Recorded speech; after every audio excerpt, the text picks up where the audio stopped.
Hello and welcome, it's Matt here from Christopher Shaw, and this is our Christmas end of year roundup. I'm here with James Tiller, my fellow director, and we thought we would just touch base before we close for the festive period and tell you a bit about this year, a bit about what we anticipate next year, and really just say a Merry Christmas, which we'll obviously cover at the end as well.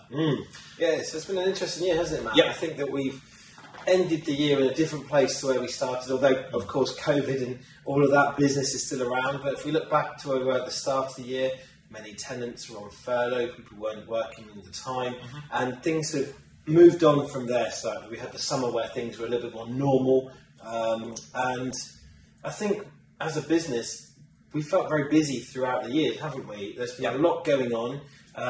It's felt there's been a high demand in the market, hasn't there? Yeah. But I think that really the biggest thing, I suppose, throughout the whole year, and one of the overall themes has been the lack of stock, hasn't it? Yeah, and I think that makes it a very competitive market. We have a lot of people inquiring, obviously, for property, in particular at the more affordable end of the market. It's very, very competitive, which has seen prices go up for landlords for the first time in a few years. Probably prices have bounced back, which is good, which means obviously that can offset some of the cost in recent years. And we found some flats have performed remarkably well this year, actually exceeding our expectations, which is crazy. But it has been a very, very good year for rentals. If you are looking at buying more rental properties, I still think there's some bargains out there on the market for landlords who are maybe looking to get out of the landlord game as legislation increases. But it is a very good time to be a landlord in terms of the rents that we're achieving, and the demand is very, very good.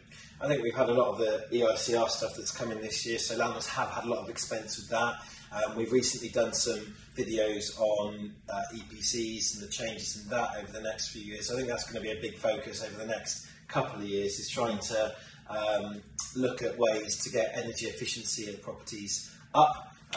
So particularly up to a C band if you aren't in that banding already, because that's going to be the latest boundary for that. So that's going to be a focus for a lot of landlords over the next couple of years. But, we've got a video coming in January for that one from Bridgewater Energy, a guy called Peter Bywater, who is a specialist at improving energy efficiency at properties. We met with him yesterday and had a good chat, and that video will be coming out shortly in January, so look out for that one, because there is some very, very good information, and it's vital that you do jump on that and don't wait for the last minute, because that is quite probably one of the biggest changes we've seen. I think so, and I think there's a good opportunity for landlords to hopefully avoid having to spend lots and lots of money in a few years' time, and hopefully try and get some support in doing that as well.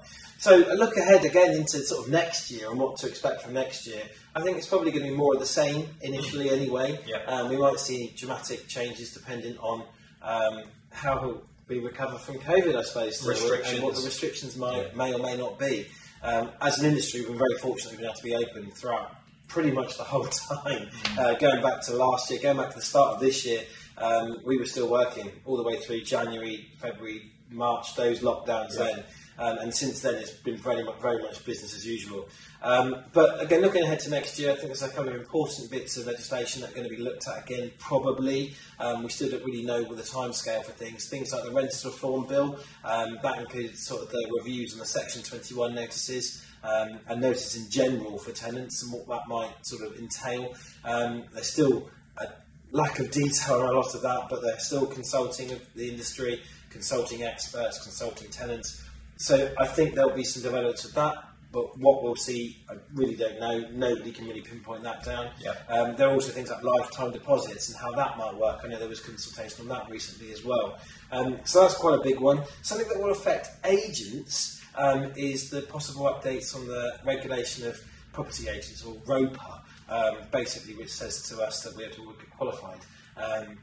That's been delayed since 2019, so there's been lots of delays on that one, and whether that will come up or be refined next year, again, is another thing for us to look out for. But it's basically making sure that as a consumer, you're getting the right levels of service and the right levels of knowledge from agents. So actually, it's probably something that will be very, very good for the industry to have. particularly from a consumer point of view. But yeah, so there's lots of things to look forward to in 2022. You know, I think we're heading optimistic. Yes. I think we can take more positives out of this year than negatives. Yep. You know, COVID aside, the market's been very good. Bournemouth has been very, very active in the sales and rental market. We obviously now are pushing our sales team a lot more. We've done quite a good first year in our sales team, and properties have gone for good prices in a reasonable time frame. But it'll be interesting to see next year how that kind of performs as well. But lettings, as always, is a pretty solid machine. It continues to work well. There is a massive demand for rental in Bournemouth because largely the lack of development and available homes. So rentals are always popular down here. Yeah, so obviously you can see we've probably made a few little changes to the office as well. I mean, we've been trying to do this gradually over the last year or so. Not really shouted about it because of restrictions and things like that. You know, we are open. We have people that come in to see us, but it's probably not quite how it has been for the last couple of years. But we've made a few changes to make it a bit nicer in here. We've got a specified meeting room at the back there. We've also got our welcome signs behind Matt, and obviously at the moment we'll just have a Christmas, which is nice as well, isn't it? Absolutely, yeah. We do love the festive period. So the office is always a place that you can come until we're told that we're not allowed to. We are continuing to work in the office, even though there is the work from home guidance. We cannot do our full job from home, which is why we've made the decision. And we have ample space in here to spread people out. We've got the floor above here as well for our property management office. So we all have ample space to be separated from each other. So unless we're physically told we have to close, we will be here for you. And if you feel safe to do so, you are always welcome to come on in and have a chat, have a coffee, meet in our meeting rooms and discuss the portfolio. So feel free to book on in with us. So I suppose the last thing, Matt, is for us to wish everyone a very happy Christmas and wish them all the best for 2022. As always, as Matt says, please come in, please give us a call. We're always here to help out with all your property needs. So Merry Christmas and Happy New Year. Thank you. Thank you for all of your custom in recent years.